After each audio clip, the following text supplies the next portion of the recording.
Praise the Lord. இந்த நாளில் இந்த நேரத்தில் உங்களோடு பேசுகிறதுக்கு நான் மிகவும் மனமகிழ்ச்சியாக இருக்கேன்.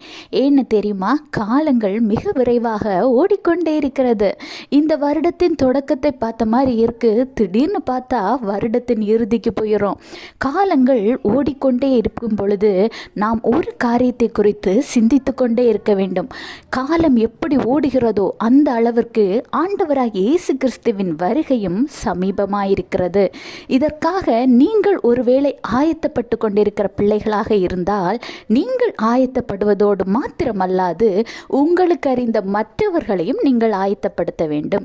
எப்படி சில நன்மையான காரியங்களை நாம் அறியும் பொழுது அதை பிறருக்கு சொல்கிறோமோ, தனக்கு ஒரு சந்தோஷம் கிடைக்கும் பொழுது அதை பிறருக்கு சொல்கிறோமோ, அதே மாதிரி ஒரு ட்ரெஸ் கடையாகட்டும், ஒரு ஃப்ரூட்ஸ் கடையாகட்டும், ஆஃபர்னா நம்ம பக்கத்தில் இருக்கவங்களுக்கு சொல்லுவோம். ஏன்னா நான் அடைந்த நன்மையை, நான் அடைந்த சந்தோஷத்தை பிறருக்கும் பகிர்ந்து கொடுக்கிறது தான் தேவனுடைய ஊழியம். எல்லாவற்றிற்கும் மேல் தேவ சித்தமும் இதுதான்.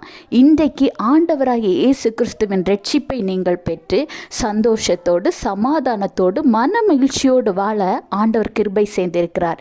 இந்த ரட்சிப்பை மற்றவர்களும் பெற்றுக்கொள்ள வேண்டும்.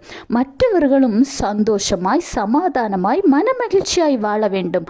அவங்கள் எல்லாவற்றிற்கும் மேல் பரலோக ராஜ்யத்திற்குள் அவர்களும் பிரவேசிக்க வேண்டும் என்ற தாகம் உங்களுக்குள்ளும் இருக்க வேண்டும்.